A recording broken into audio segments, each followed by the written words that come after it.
별밤 말씀마다 우리가 사도행전 말씀으로 성령 충만했던 이 초대교회 그들의 신앙과 그들의 교회 처음 교회를 살펴보면서 우리의 신앙과 우리 서울신흥교회는 과연 하나님이 기뻐하시는 그런 교회인가 함께 살펴보는 은혜의 시간들입니다.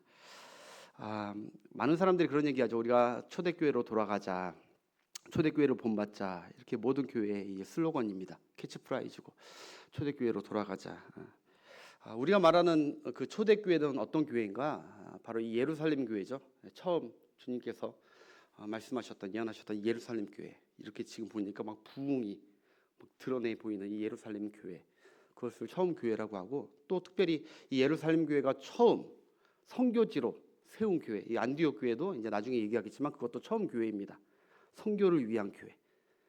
아멘. 너희는 가서 모든 족속으로 제자들을 삼으라.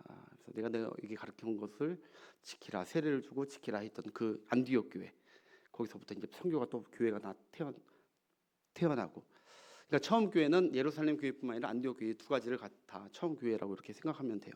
그 두 교회를 보면서 우리 교회는 과연 초대교회만큼 하나님 보시기에 기뻐하는 사역들을 잘 감당하는지, 이 영적인 충만한 은혜들이 있는지 한번 돌아보는 시간 되었으면 좋겠습니다. 제가 봤을 때는 너무 하나님 보실 때 좋은 교회라고 봅니다. 저는 현대 교회들이 초대교회로 돌아가자 하면서 예루살렘 교회만 보면 안 된다고 봅니다. 안디옥 교회를 봐야죠. 예루살렘 교회에서 안디옥 교회를 선교를 파송했고, 선교하는 교회가 주님이 꿈꾸시는 초대교회, 주님이 세팅한 초대교회인 줄 믿습니다. 우리 교회가 감사하게도 초대교회를 본받고 있다, 하나님이 기뻐하시는 교회라 저는 확신합니다. 아무튼 초대교회, 이 교회를 본받자고 하는데, 여러분 한번 생각해 보셨습니까? 좀 이상하지 않습니까? 2000년이 지난 이 매 교회들마다 다시 2000년 전에 그 처음 교회를 닮자고 합니다. 여러분 생각해 보면 2000년이 지났으면은 나중 교회들이 더 좋아야 되는 거 아닙니까? 더 발전돼야 되는 거 아닙니까? 나중 교회들이 더 뛰어나고 더 본받아야 되죠. 그러나 모든 교회들마다 2000년이 지났는데 2000년 전에 처음 세웠던 그 교회를 본받고 돌아가야 된다고 그렇게 외치고 있습니다.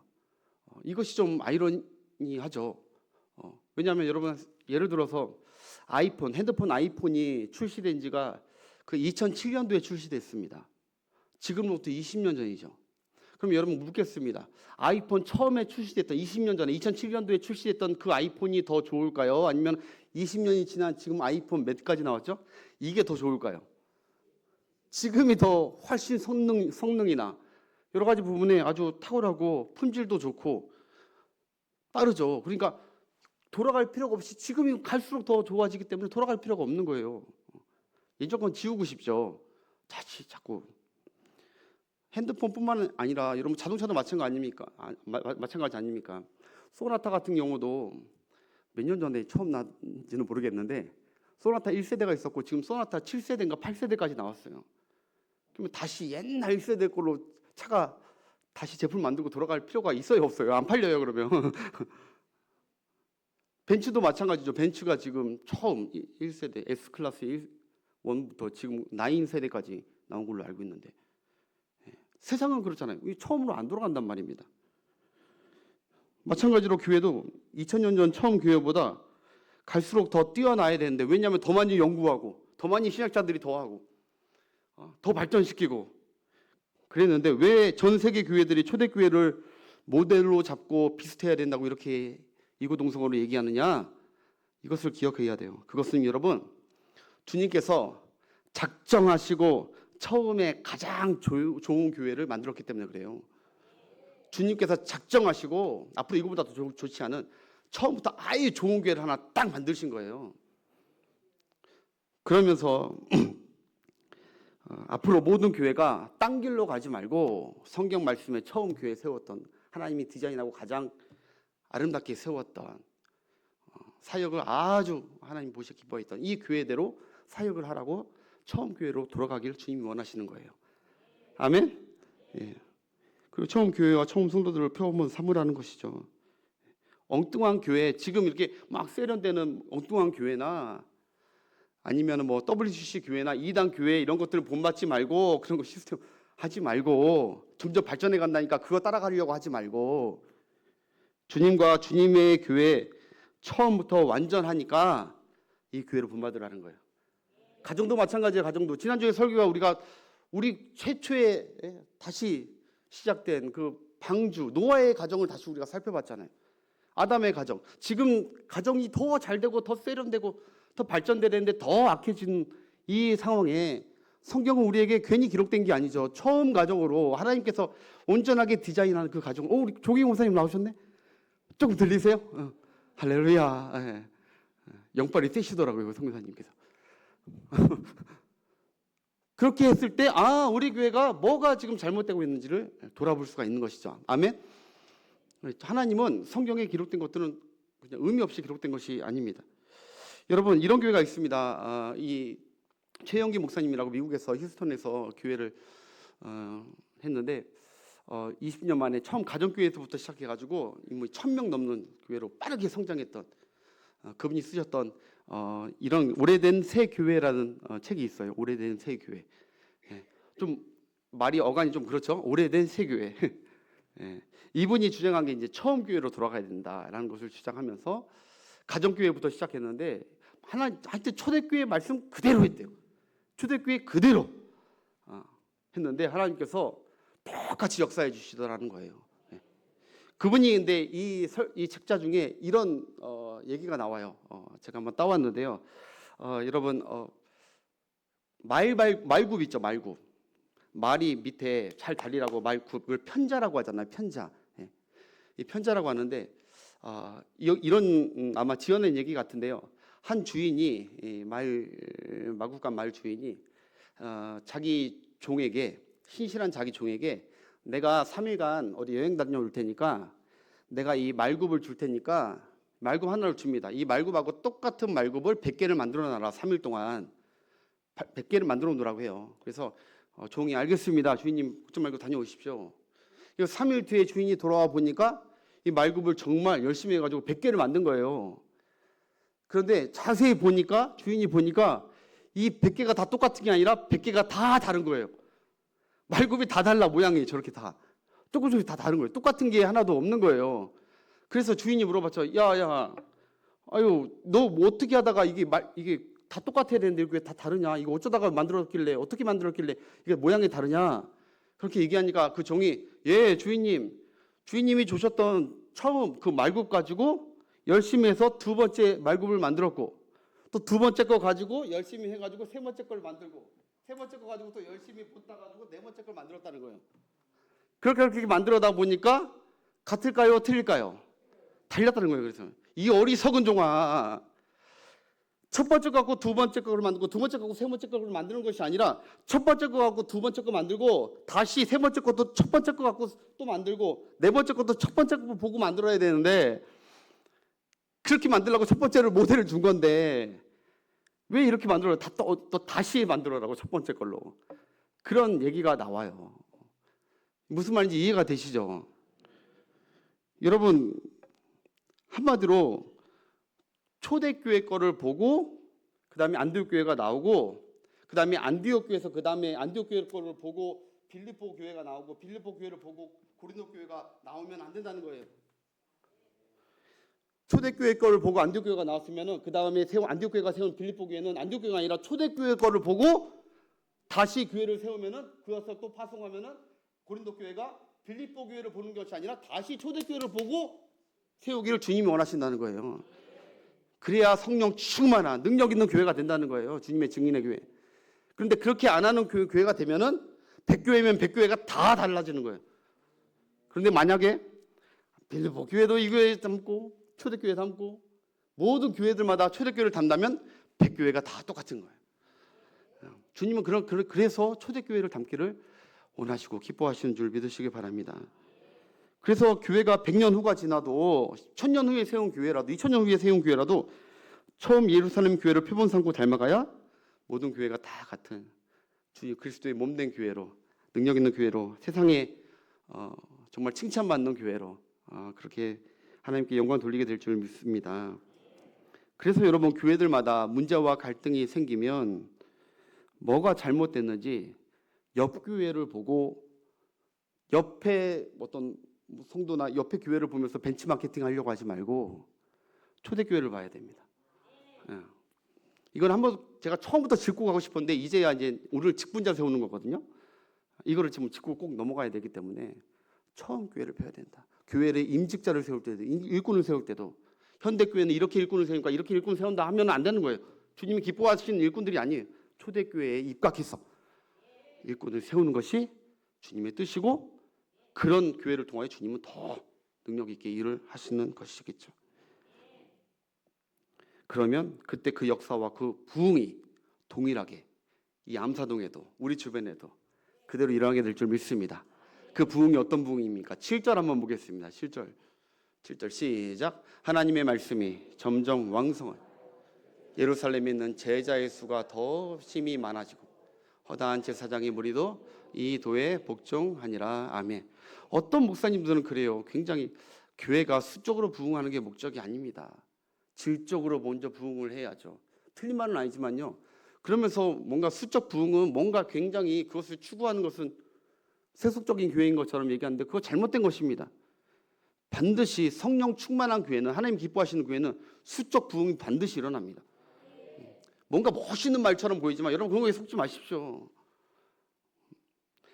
여태까지 여러분 5장까지 오면서 계속 나왔던 건 하나님이 성령 충만한 교회를 계속해서 하나님이 왜냐하면 뜨거운 교회는 계속 하나님이 넣어서 계속 불을 지져야 되니 할렐루야. 또 반복에 다녀서 반드시 양적 부흥도 하나님께서 반드시 일으켜 주신다. 그럼 괜히 수적 부흥 그 핑계예요. 교회가 부흥 안 되니까 핑계 대는 것이지. 우리 교회 수적 부흥을 위해서 기도합시다. 저와 여러분이 성령 충만하면 됩니다. 지난 시간 보셨듯이 처음 교회도 내부 문제가 일어났습니다. 교회는 문제가 일어나요. 어떤 교회든 지난주에 얘기했듯이 어떤 교회든 문제가 있기 마련이라고 했습니다. 그게 정상입니다. 어떤 교회도 왜 문제가 있습니까? 왜? 내가 다니기 때문에. 여러분이 아멘? 문제 많은 내가 다니는데 어떻게 문제 없는 교회가 있을 수 있습니까? 죄 많은 나, 허물 많은 나, 내가 다니는데 어떻게 문제 없는 교회를 꿈꿉니까? 요새 젊은 세대들도 문제 없는 교회를 찾아다니는데 아니 그 청년이 가고 있는데 어떻게 문제 없는 교회가 될 수가 있냔 말이에요. 여러분 가정에 문제가 왜 일어납니까? 내가 있기 때문에. 다른 데서 찾는 게 아니에요. 내가 있기 때문에. 이 세상에 어느 공동체이든 두세 사람이 모이면 문제가 터지게 되어 있는 것이죠. 예. 자기는 혼자 뭐 의인이고 거룩하고 흠이 없는 사람인 줄 아는 사람은 문제 없는 곳을 찾으러 다니는데 천만의 말씀입니다. 가는 곳마다 문제가 있는 거예요. 그렇다고 여러분 문제를 일부러 만들지는 않기를 바랍니다. 여러분이 그렇게 안 해도 충분히 문제가 충분합니다. 우리 아무튼 중요한 거는 이 문제가 있는데 이들이 세상적 방식으로 해결한 것이 아니라 그 문제와 갈등을 풀어가지 않았습니다. 성령께서 지혜와 은혜를 주심으로 문제에 넘어진 것이 아니라 문제를 넘어갔습니다. 따라합시다. 문제에 넘어지지 말고 문제를 넘어가자. 멋진 그림 하나 보여드리겠습니다. 예, 문제에 우리 교회는 하나님이 함께 하시고 성령 충만한 교회는 문제가 없는 교회가 아닙니다. 문제가 있지만 문제에 넘어지는 교회가 아니라 여리고가 있지만 여리고에 무너지는 교회가 아니라 여리고를 뛰어넘는 하나님이 의지함으로 뛰어넘는 교회인 줄 믿습니다. 가정이든 여러분 교회든 회사든 어느 공동체든 장애물이 있습니다. 근데 하나님의 사람이 거기 가면은 희한하게 다 문제를 넘어지다가도 하나님의 사람이 갔을 때 공동체가 넘어가는 것을 저는 많이 봤습니다. 여러분 저럴 때 넘어질 수도 있고 넘어갈 수도 있습니다. 코로나에 넘어진 교회가 있고요. 코로나를 넘어선 교회가 있습니다. 담임 목사 후임 인계를 그 인계 과정에서 넘어진 교회가 있고요. 그 인계를 잘해서 넘어가서 더 부흥한 교회도 있습니다. 우리 교회가 그런 교회들이 되는 줄 믿습니다. 넘어지는 교회 감사한 거죠. 우리 신흥교회와 여러분 가정은요 하나님을 의지하며 반드시 성령 충만하여서 문제를 넘어가시는 은혜가 있기를 바랍니다. 지난 시간 그들이 이 문제를 극복했던 이유 첫 번째 말씀드렸습니다. 그 문제 발생의 본질과 맥을 정확히 짚었습니다. 무엇이 잘못됐는지, 어디서부터 잘못됐는지. 2절 한번 말씀 보겠습니다. 2절 시작. 12사도가 네가 하나님의 말씀을 제껴놓고 접대를 일삼는 것이 마땅하지 아니하니. 하나님의 말씀이 너무 중요했는데 그것을 중요 가치로 여기지 않았다는 거예요. 다른 일에 분주하다가 이런 일 사태가 벌어졌다. 여러분, 교회란 일이 중요한 게 아닙니다. 영성이 우선입니다. 교회도 그렇고 사람도 그렇고요. 일이 중요한 게 아니라 영성이 우선입니다. 말씀과 기도로 은혜가 채워지고 충만해야 안 되던 일도 되어지게 됩니다. 그러나 말씀 제껴놓고 영성이 고갈된 상태에서 어떤 일을 하든지 지쳐갑니다. 영성이 먼저입니다. 교회 일뿐 아니라 가정 일도 마찬가지입니다. 여러분, 일터도 마찬가지고 학생들 공부도 마찬가지입니다. 내가 영적으로 늘 영성이 충만하면, 그런데 신기하죠. 어디서 생긴 힘인지, 어디서 생긴 말씀으로 딱 충만하면 어디서 생긴 힘인지 없던 힘이 막 생겨버립니다. 그전에는 이 일 감당하지 못할 것 같았는데 말씀의 은혜, 성령의 은혜로 충만해지면, 영성이 충만해지면 쉽게 어디서 생긴 힘인지 그 일을 감당하게 됩니다. 이게 내게 크게 느껴지지가 않는 거예요. 그런데 아무리 홍삼 먹고 종합 비타민 막 많이 먹고 이것저것 조건 다 갖춰도 말씀과 기대로 그 기도, 영성 제껴 놓으면, 소위 말해서 영빨이 딸리면 여러분, 뭘 해도 지치고요, 뭘 해도 피곤나고, 뭘 해도 짜증나고, 뭘 해도 불평이 나고 투덜거리고 보람이 없는 거예요. 하나님의 사람은 먼저 우선적으로 챙겨야 될 건 영성, 영양제인 줄 믿습니다. 영성, 말씀과 기도. 자꾸 문제를 다른 데서 보더라고요. 성도들이 이게 고민 상담해보면요, 너무너무 힘들다고, 이 문제를 해결하길 원하는데 너무너무 지쳐간다고, 힘들다고. 목사로서 할 얘기는 다른 게 없습니다. 영적으로 충만하라고, 하나님을 더 붙들고 의지해야 된다고, 그거밖에 할 말이 없어요. 목사가 무슨 문제 해결 전문가입니까? 아닙니다. 그 전문가 공부도 안 해봤습니다. 근데 그렇게 했다고 일이 풀려지는 게 아니더라고요. 먼저 그 영혼이 이미 영혼의 갈증이 막 가란 심령이 돼버렸어. 그래서 마음속으로 기도하죠. 직접적으로 얘기하면 안 되니까. 하나님, 그래서 상담 끝나고 돌아오면, 하나님, 저 영혼에 폭포수 같은 은혜를 부어주시라고, 하나님의 말씀과 믿음의 능력으로 확 그냥 채워주셔서 문제 같지도 않게 볼 수 있도록. 영성이 먼저, 영성. 항상 말씀이 중요하고 영적 체험이 더 중요하고 먼저인 것을 기억하는 여러분 되시길 바라겠습니다. 그래서 아모스서 8장 11절에 이런 말씀이 있어요. 하나님이 이렇게 말씀하세요. 뭘 해도 지쳐가는 자기 백성들을 보면서 시작. 주 여호와의 말씀이니라. 보라, 날이 이를 것이. 양식이 없어 주림이 아니요 물이 없어 바람이 아니요 듣지 못한 기갈임이라. 너 영적 상태를 먼저 봐야 되는데 풍요를 먼저 보고 있다는 거예요. 영적 풍요를 먼저 체크해야 돼야 되는데 말씀이 부족해서, 지혜가 부족해서, 믿음이 부족해서 조그만 문제도 큰 문제로 보이고, 그런데 영성이 충만하면 큰 문제도 조그매 보이고. 할렐루야. 내 자녀에게 큰 일을 당했는데 영성이 충만한 하나님의 말씀과 약속과 하나님 우리 함께 하심을 확신하면요, 큰 문제에도 잠깐만 다시 하나님의 말씀을 딱 떠올리면, 야, 기도하자. 할렐루야. 해답은 예수 그리스도. 아멘. 그렇게 하면서, 왜냐하면 예수님께서 수많은 큰 문제를 만난 사람들을 만났잖아요. 근데 예수 안에서 다 해결됐거든요. 해답은 예수 그리스도다. 그렇게 가는 거죠. 여러분 심령과 여러분 가정과 우리 교회 늘 말씀 풍년되기를 축복합니다. 말씀 풍년. 자, 그 다음 오늘 이제 핵심적인 말씀입니다. 그들이 문제를 이렇게 지혜롭게 해결한 솔루션이 이것인데, 먼저 이렇게 얘기하죠. 자기들 중에 일꾼들 7명을 세웠다는 거예요. 자기들 중에 교회의 첫 임직식인데 우리 3절 한번 보겠습니다. 3절 시작. 형제들아 너희 가운데서 칭찬받는 사람 7을 택하라.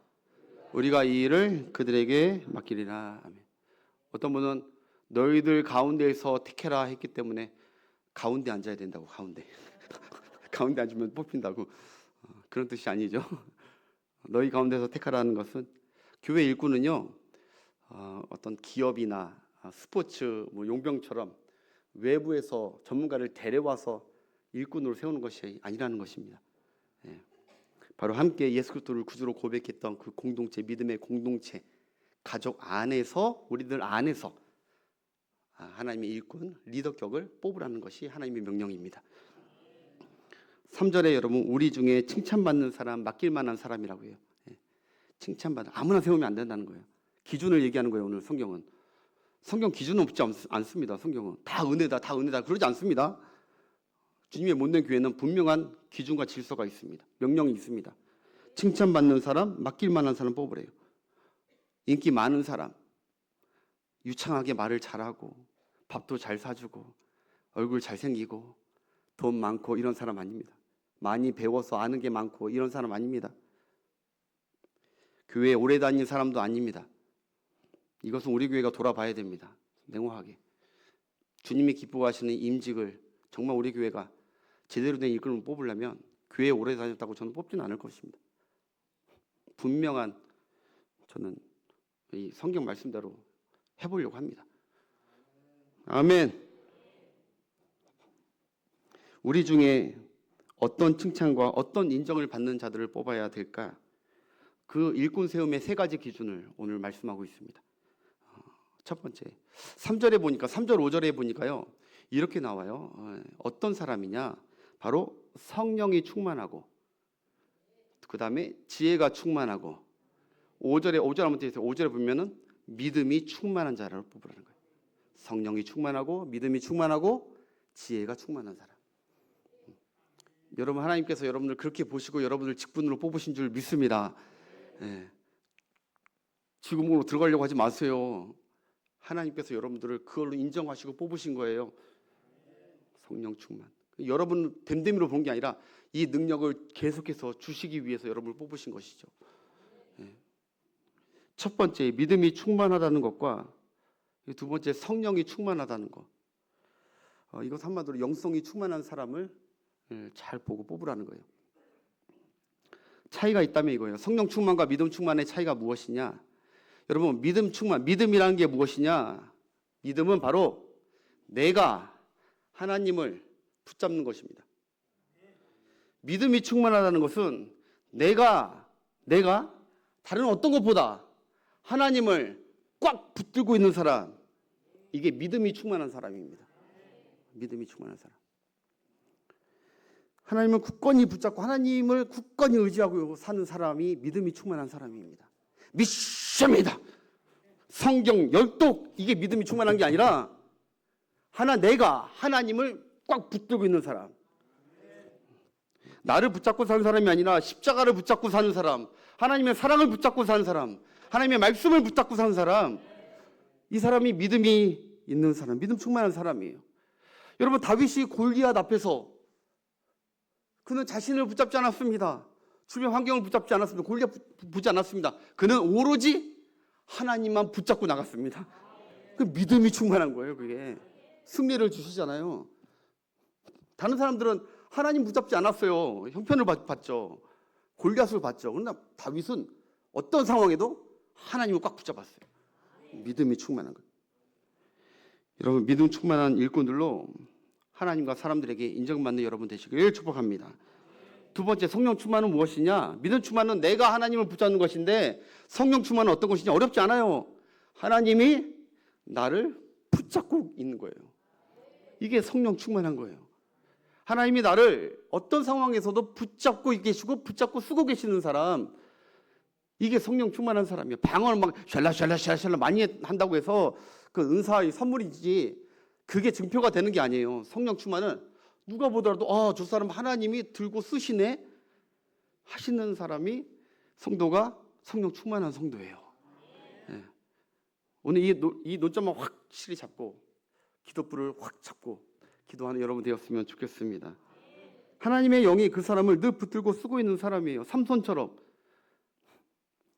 다윗처럼, 다니엘처럼 하나님이 그와 함께 아주 그를 쓰고 계시는 게 보이는 사람들, 느헤미야처럼, 사도들처럼, 사도 바울처럼 그의 능력이 아니라, 그의 힘이 아니라 전지하신 하나님께서 그와 함께 하심을 알게 되는 것, 그게 성령 충만한 모습인 줄 믿으시길 바라요. 여러분, 사람들이 가난이 그 사람을 붙들고 있는 것 같지만, 바울을 봤을 때 가난이 그 사람을 붙들고 있는 것 같고, 죽음의 위협이 그 사람 붙들고 있는 것 같고, 그리고 모든 문제와 원수와 질병이 그를 붙들고 있는 것 같지만 아닙니다. 하나님의 사랑이, 하나님의 은혜가, 하나님의 영이 바울을 붙들고 있었습니다. 크기에 성령 충만한 것입니다. 여러분, 성령 충만하시길, 더 충만하시길 축복합니다. 문제가 나를 붙들고 있는 것이 아니라 하나님이 나를 붙들고 있음을 나도 믿고 주변 사람들이 알게 되는. 그래서 바울은 어떠한 역경 속에서도 성령 충만으로 하나님이 나를 붙잡고 있음을 알기 때문에 질병이 와도, 불치병이 와도 그가 이렇게 고백합니다. 하나님이 이렇게 얘기하죠. 내 은혜가 내게 족하다. 이는 내가 약한 그때 강함이라. 네가 약해 있는 것 같지만, 사람들이 봤을 때 너는 패배한 것 같지만, 루저 같지만, 아니, 내 은혜가 너와 함께하고 있고 내가 너를 쓰고 있다. 네가 약한 그걸 통해서 내가 쓰고 있어. 성령 충만한 거야. 그래서 힘들지만 희한하게 불평보다 감사가 나오는 거예요. 사람들은 다 불평하는데 희한하게 성령, 주님이 붙드는 자들은요, 희한해요. 내 의지가 아니에요. 주님이 붙든 자는 희한하게 불평 가운데 이상하게 감사가 터져 나와요. 오늘 새벽에도 여러분, 제가 기도하면서 불안보다, 상황은 불안한 상황이고 뭐 이런 상황인데, 불안보다 평안과 막 눈물이 막 흐르는 거예요. 그래서 하나님 앞에 딱 감사했어요. 하나님 감사합니다. 마음이 평안하고 너무 하나님 주신 은혜가 황홀해가지고 그냥 눈물만 흘러. 물론 내 앞에 닥친 여러 가지 일들과 어떤 상심되고 아플 일들이 있지만 하나님이 주의 영으로 나를 붙들고 계시는구나. 이게 성령 충만이, 성령 충만한다고 뭐 달라지겠어, 뭐 하겠어? 그거 경험 안 해본 사람들은 몰라요. 다른 그 어떤 것보다 주의 영이 나를 충만하게 붙들고 있는 것이 가장 안전하고 기쁩니다. 오늘 기도 가운데 여러분, 뜨겁게 기도 안 해도요, 때로는 새벽 기도처럼 잔잔하게 지치고 기도할 때 하나님의 영이 나를 이렇게 붙들고 있는 그 깊은 은혜에 촉촉히 젖어가는 기도의 시간 되시길 바라겠습니다. 눈물이 나와. 짜증과 불평, 뭐 이게 나느니라 감사. 성령 충만한 하나님이 다스리고 계시고 하나님이 다스리기 쉬운 사람입니다. 성령 충만한 사람은 하나님이 간섭하심, 다스리심, 말씀하심에, 하나님 내게 말씀하심에 오픈된 사람입니다. 이게 성령 충만한 사람이에요. 하나님 쓰시기에 편한 사람. 오늘 양부터 집사님 아멘을, 오늘 성령 충만하십니다. 할렐루야. 하나님이 쓰기 너무너무 쉬운 사람이 성령 충만한 사람. 어떤 분은요, 하나님의 종이요, 하나님의 일꾼인데 하나님이 쓰기 너무 어려운 사람들이 있어요. 너무 어려워. 하나님도 어려워하시는 분들이 계세요. 분명히 하나님이 주인이신데 하나님이 좀 만나자 하면은, 하나님 나 바빠요.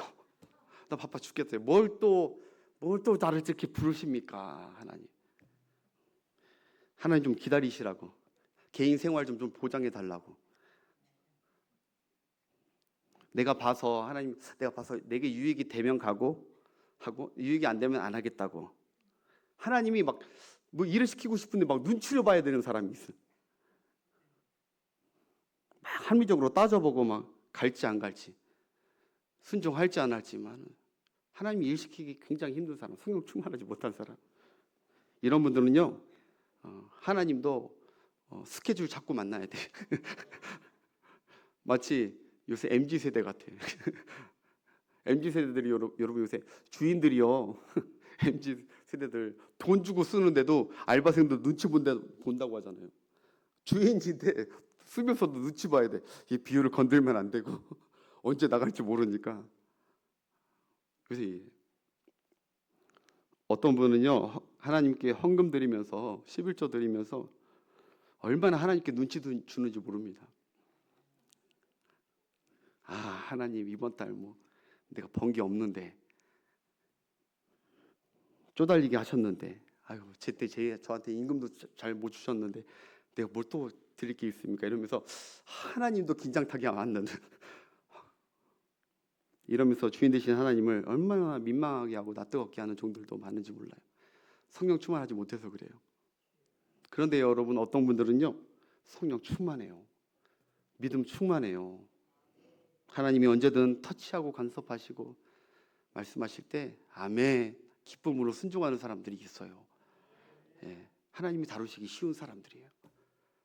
이 일을 막 열심히 하고 있는 사람들이. 중요한 일 하다가도요, 하나님이 감동 주시면, 말씀 주시면 그 가운데서 예배하고요, 그 자리에서 그냥 기도하고요, 뭐 여러 가지 따지지 않고 한번 순종해보는 사람들, 성령 충만한 사람들. 아무개야 저 사람에게 좀 도와줘라, 저 선교사님 좀 도와줘라, 감동이 왔을 때 성령 충만한 사람들은 그 뿌리치는 것이 아니라 오히려 감동, 하나님 내게 이런 감동을 주시는구나, 기쁨으로. 하나님이 눈치 봐서 하는 게 아니라 해라 하면 네 하고 순종하는 그런 사람들. 우리 교회 참 감사한 게 어쩜 그렇게 선교사님 올 때마다 감동받는 그대로 순종하시는 분들이 많은지, 선교사님들이 오면 가면 감동만 받고 갔어요. 이런 교회를 못 봤대요. 주님이 기뻐하시는 교회입니다. 성령 충만한 교회, 성도들이 많아요. 이거 립 서비스가 아니에요. 정말 저는 너무너무 집사람이 알아요. 늘 감사해요. 야, 어쩜 이런 성도들이 있지? 저는 매년 할 때마다 더 감동이 더 저는 배를 받아요. 처음에는 뭣도 모르고 그냥 좋다 이렇게만 생각했는데, 해가 거듭할수록 여러분들의 그런 하나님께 쓰임받는 모습과 아름다운 신앙을 봤을 때 감동받습니다. 저는 내가 부끄럽습니다. 오히려 참 성령 충만한 분들 많구나. 아무튼 여러분 정리합시다. 믿음 충만이 뭐라고요? 내가 하나님을 붙드는 것. 어떠한 상황에도 내가 하나님 붙들고 있는 믿음 충만한 사람. 여러분 그런 직분자들 다 되시길 바라겠습니다. 예. 그리고 성령 충만은 하나님도 나를 꽉 붙잡고 있는 사람. 예. 나를 장악하고 있는 것이. 마지막 세 번째가 바로 지혜가 충만한 사람입니다. 예. 우리 직분자들 다 지혜가 충만하길 바라요. 예. 열정도 있고 믿음도 있는데 지혜가 없으면 참 교회가 힘듭니다. 참 어렵습니다. 지혜는요, 무엇이냐? 바로 흐름과 박자를 맞출 줄 아는 능력입니다. 그게 지혜 있는 거예요. 어렵게 설명 안 할게요. 뭐 성경을 풀이해주고 뭐 원어 풀이해주고 안 해도요, 그냥 딱 정립하세요. 지혜는 흐름과 박자를 읽을 줄 아는 능력이에요. 말할 때 말하고, 말하지 말아야 될 때는 말하지 않는 거, 따라야 할 때는 따르고, 따르지 말아야 될 건 따르지 않는 거. 아멘. 나서야 할 땐 나서고, 나서지 말아야 될 땐 나서지 않아야 아는 거. 그게 하나님이 주신 지혜 있는 자들의 특징입니다. 지혜가 없는 사람이 열심과 열정이 있으면요, 덕이 안 됩니다. 주변 사람들에게 상처만 주고 문제가 터지면 불을 끄는 게 아니라 불을 더 번집니다. 말하지 않아도 될 말을 다 하고 다니면서 많이 아는 것처럼. 그건 지혜가 아닙니다. 그런 직분자 세워놓으면 교회가 어렵습니다. 지혜자는 문제를 지적하는 사람이 아닙니다. 문제를 바로 해결하는 사람입니다. 사람들이 바보라서 말을 안 하는 것이 아닙니다. 그러나 내가 이런 말하는 것이 주님과 우리 교회에 득이 되고 영광이 되는지 안 되는지를 구분하기 때문에 알지만 말을 안 하고 있는 사람들이 지혜 있는 사람들입니다. 지적하는 거 누가 못합니까? 말하는 거 누가 못해요? 그 누구나 다 할 수 있는 거예요. 지적하는 거.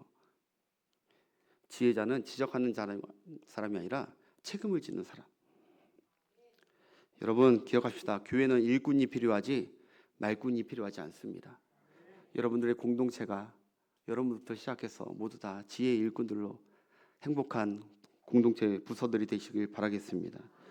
이런 것들을 잘 분별하여서 우리 교회도, 오늘도 우리 기도의 제목은 교회를 위해서 기도할 때 어떤 기도냐, 하나님 우리 교회의 모든 중직자와 직분자들, 주님 세운 직분자들이 초대교회와 변함없이 사역자도 마찬가지고 말씀이 충만하고 믿음이 충만하고 할렐루야 성령이 충만하고 지혜가 충만하게 하여 주옵소서.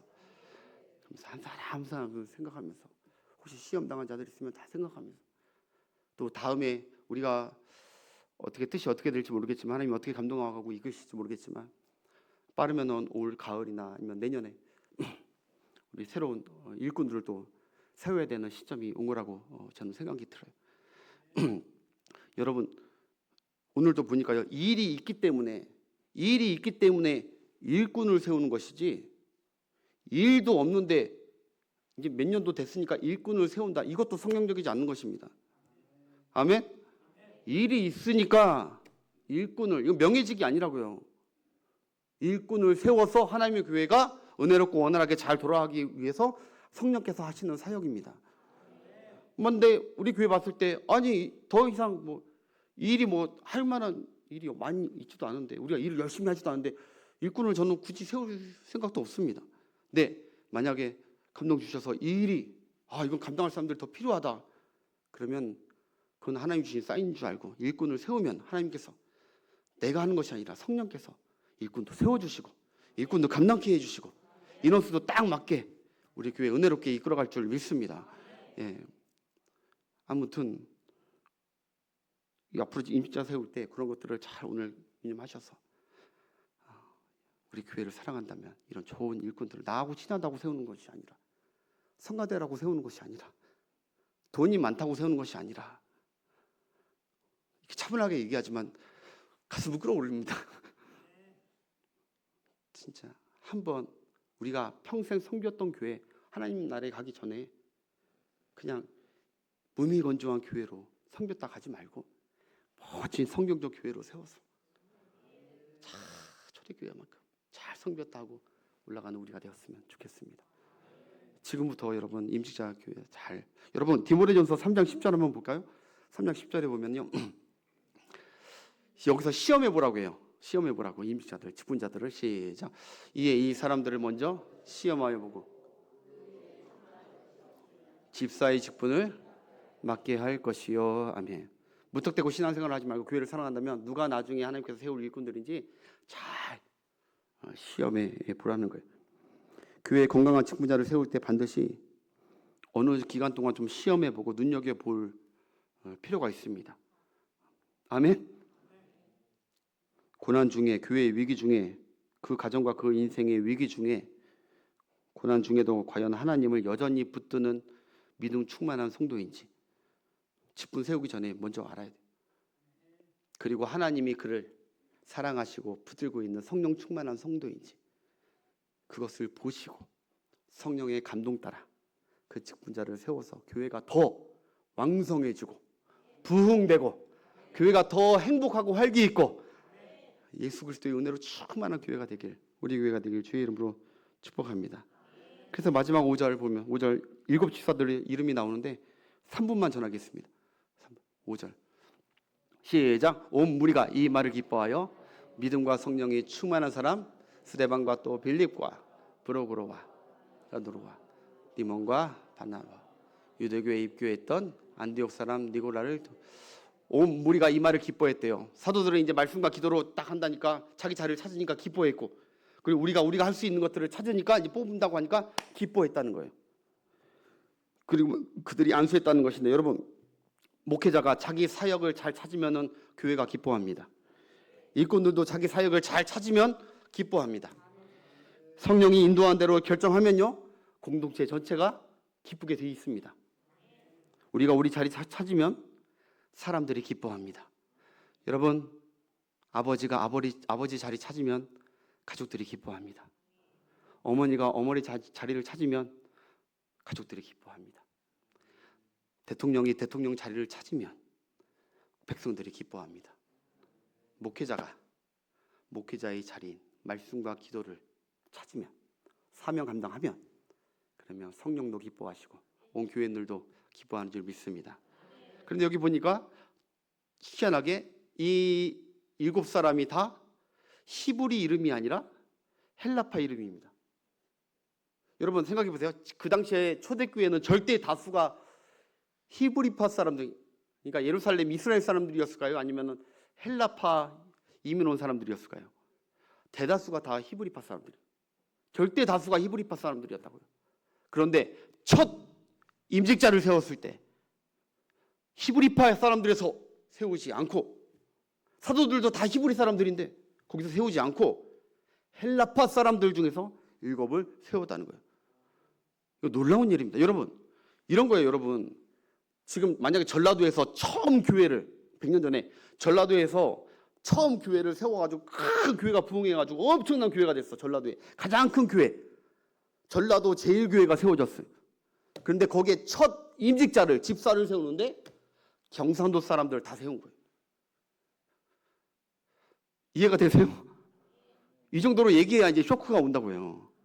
경상도 사람, 경상도에 가장 처음으로 큰 교회를 경상도 사람들이 막 떠오게가지고 하나님의 은혜로 경상도 사람들이 막 성도들이 한 1000명 중에서 800명이 경상도 사람들이야. 그런데 그 중에 전라도 사람들만 한 사람만, 전부 다 7명만 임직자를 세웠다는 거예요. 엊그저께 투표했죠. 얘기를 안 할 수가 없죠. 세상 팔이 안 녹는다고 다 이쪽으로.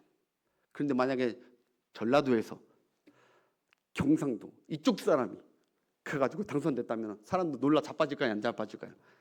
자빠지는 거예요. 이게 별거 아닌 것 같지만 정말 파격적 인사 체계가 되는 거예요.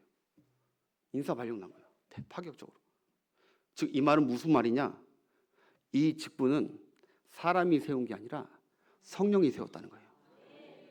성령이 아니면 이건 앞으로도 없고 전에도 없었고 앞으로도 없을 성령이 함께 하셨기 때문에. 여러분 나중에 이 헬라파, 왜 헬라파를 세웠는지 다음 시간에 얘기할게요. 이 헬라파 사람들만 세운 이유는 헬라파 사람들 나중에 나와가지고 이제 앞으로 모든 사역은 헬라파 사람들이 리더격으로 다 합니다. 빌립, 스데반, 바울 다 헬라파 사람들이 합니다.